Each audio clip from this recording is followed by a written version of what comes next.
Hello everyone, bringing you a video today talking about this, and this is something which came up recently, well relatively recently, in an unboxing video. This is very kindly gifted to me by my friend Alan for my birthday this year, and this is a somewhat unusual item that I've been very interested to talk about. It's a Battledress blouse, a 1949 pattern Battledress blouse essentially, but made in cotton sateen material, which is the same material as the late Korean War combat uniform. And obviously that will become standardised from that point on. So it's basically Battledress but made in the combat uniform material, which is unusual. It's not something, well, we don't have a huge amount of information on this. It's not something that was standardised upon, this Battledress pattern. And as far as we can see, this example was made for an individual according to the measurements inside it. And as I say, we'll have a look at the label and everything as we look over the details of this. One small detail to mention, we believe these would have been worn with the standard wool shirt at the time.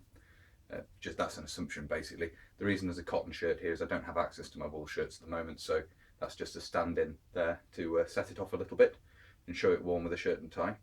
The design is essentially 1949 pattern, as you can see. We have the pleated pockets with exposed buttons at the front here, and then concealed buttons all the way down the front. Simple wire buckle, as you can see there, with the sliding pin in the centre there. And the only real difference is you don't have the extra button at the top here. Obviously the 1949 pattern has a buttonhole in the lapel and a button underneath the lapel, so you can actually button it closed. Not that was done very regularly, but that feature is missing from this, so that's one small difference between this and 1949 pattern. It's clearly had insignia on the arms, which we'll have a look at in just a moment. As I say, it's just an interesting item that's possibly a limited trials item.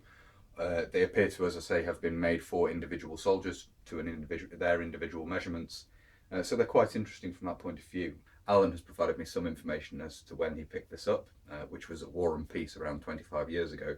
And at the time he purchased it, there was another example. So this is not the only one out there. There is more than one. The other example was much smaller than this, but similarly named to an individual NCO, an individual sergeant, but made to a much smaller size. So Alan picked up the one that was closest to him, closest to his size.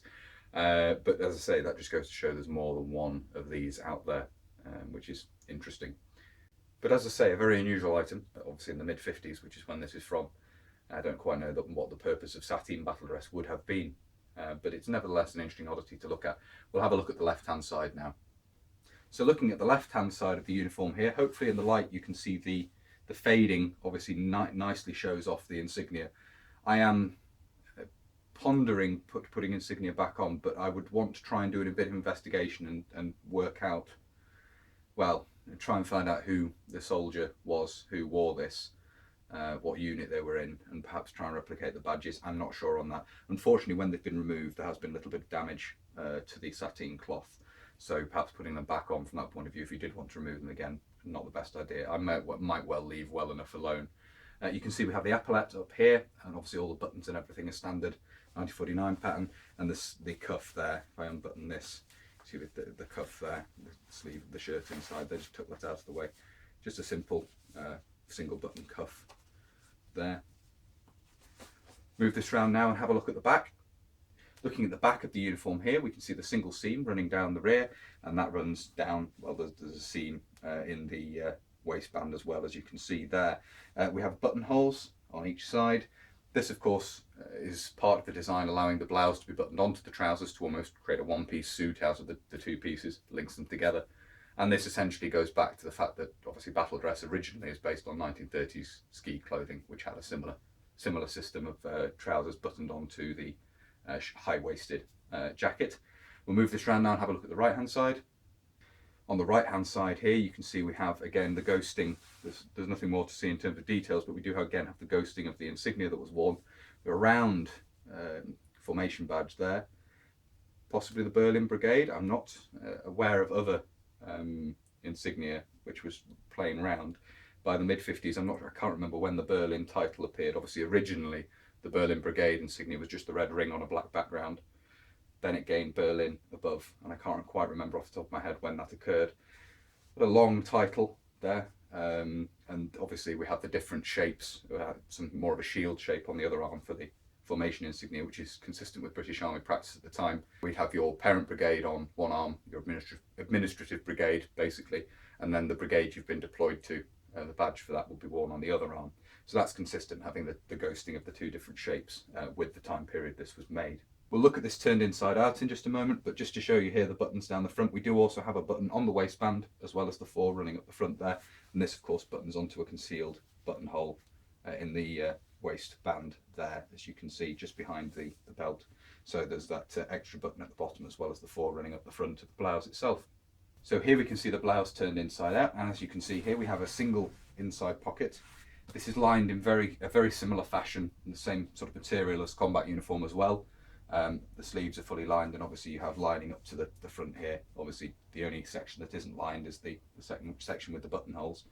You can see the buttonhole for the button on the waistband there, and round here at the side we have the label. We'll get a close-up shot of that now. And here you can see the label, and the official terminology of this is Blouse, Battledress, Sateen. And then you can see it actually has a name, and it's None A, Sergeant, so rank and name there. And then the specific height, which is 6 feet and 1/2 inch, and then the breast of 37 inches. So made to quite a specific measurement there. You would assume made to their actual specific measurements, or close to. And then you have GDS 1955, and then you have the serial number. What is the serial number at the bottom? Serial number 4. 4 is repeated in ink on the label in sort of orangey ink. I don't know if this is indicative of a trials item. As I say, if anyone has any further information on this, I'd be very appreciative of that to see if any more can be found out about this.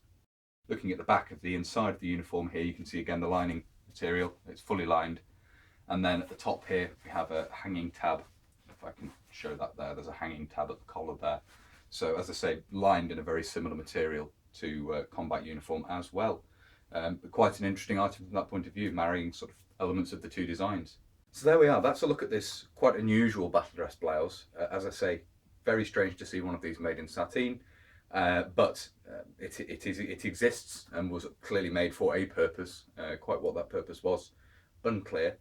But it's interesting that it has been made to an individual's measurements, size, and that they aren't actually on the label. As I say, that would suggest, these were tailor-made for as a trials item, perhaps for the selected soldiers, or for some reason a unit decided they needed a Battledress blouse in sateen. Unclear. But the label does show obviously that it's an item made officially, as opposed to just being a tailor-made item.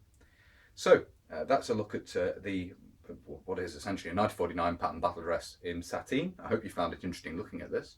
If you do like my uploads, if you find them interesting and you'd like to see more, please do consider subscribing to the channel if you haven't already.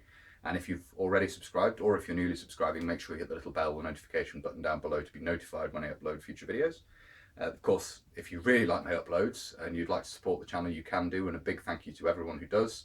There are links to both Patreon and PayPal down below, and as I say, thank you very much to everyone who supports the channel using those two means. If you would like to keep up with the channel on social media, you can. There's Facebook, Instagram and Twitter, all linked down below. And if you want to contact me but you don't really use social media, there is also an email address down below in the video description as well. But that's everything I wanted to cover in this video, I think. As I say, a look at a very unusual piece of British Army uniform here. But that's everything, as I say. So until next time, bye for now.